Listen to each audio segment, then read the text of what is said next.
It started as a case that no one could stop talking about. The news called it an open-end shut murder trial.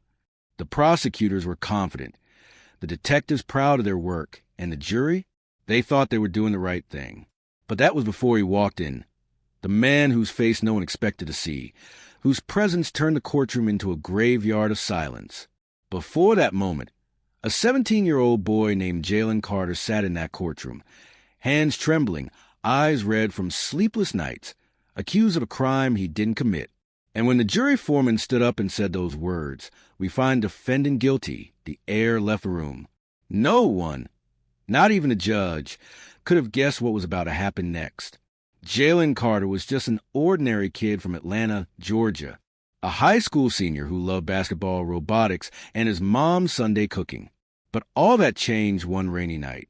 A local store clerk was found shot behind his counter.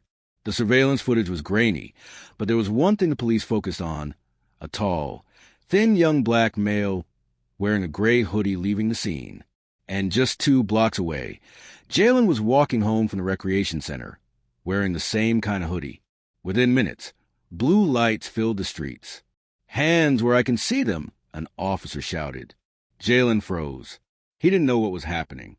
He'd never even been inside a police car before that night. They took him to the station, sat him in an interrogation room, and began asking questions, the kind that don't sound like questions at all. "Why were you near the store? Who were you with? Tell us what really happened, Jalen." Hours passed. No lawyer, no parent, just a scared teen trying to make sense of a nightmare that wasn't his.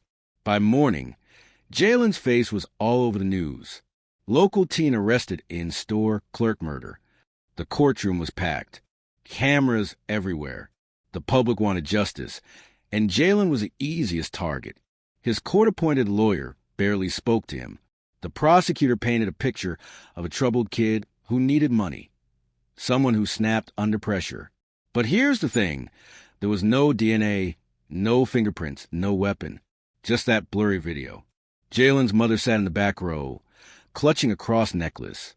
She whispered prayers under her breath, her voice trembling as each witness took the stand. The detective claimed Jalen had the same build as the man in the video.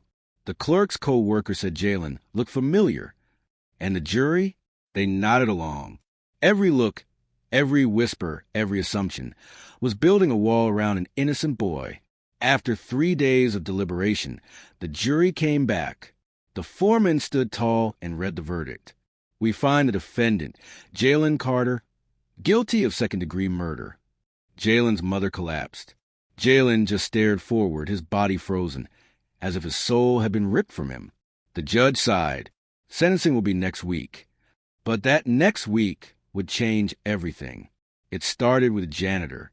He noticed a man pacing the courthouse hallway the morning of the sentencing. The man wore a dark jacket, his face hidden under a cap. He seemed nervous, mumbling to himself, clutching something in his hands. When court began, he slipped quietly into the back row.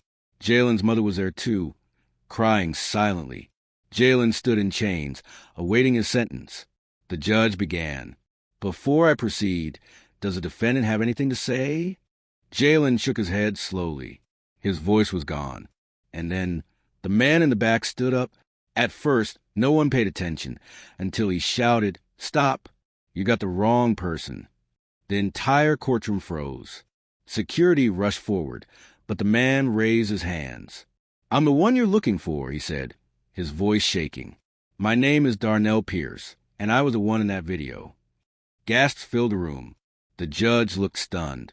The prosecutor's jaw dropped. The man walked to the front and placed a small black pistol on the evidence table. "This is the gun," he said. "You'll find the clerk's DNA on it, not his." He turned to Jalen. "I'm sorry, kid. I didn't mean for you to take the fall. I was desperate, but seeing your mom on the news every night, I couldn't live with it anymore." Jalen's mother broke down sobbing. Even the officers seemed frozen in disbelief. The judge called for recess. Chaos erupted. Reporters scrambled out of the courtroom to broadcast the breaking news. Real killer confesses in court. Over the next few days, detectives confirmed everything. The gun matched ballistics from a murder scene. Darnell's fingerprints were everywhere. Jalen was officially exonerated. The charges dropped, his name cleared, but the damage was done. He'd spent 7 months behind bars. He'd lost friends, his scholarship, and nearly his will to live. When the judge apologized to him in open court, Jalen simply said, "I just want people to look at the truth before they decide who's guilty." His words echoed through the courtroom and through the hearts of millions watching at home. Months later, Jalen started a nonprofit called Second Chance Voices, dedicated to helping wrongfully accused teens rebuild their lives. He spoke at schools, at prisons, and even at the same courthouse that nearly destroyed his future. And when someone asked him if he forgave Darnell, Jalen said, "I don't forgive what he did, but I forgive the person he was when he did it. We all make choices. I just wish the system had chosen to see me first." The judge who once sentenced him attended one of his events. She sat quietly in the back, tears streaming down her face. Jalen's story spread nationwide. Documentaries were made. Students wrote essays about him. Law professors used his case as a lesson on bias and justice. The system that failed him became the same system that now honored him. And years later, when Jalen stood on stage receiving a humanitarian award, he said, "Justice isn't about punishment.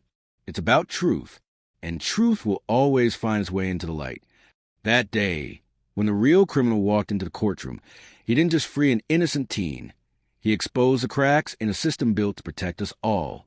Because sometimes justice doesn't arrive on time. But when it does, it shakes the world.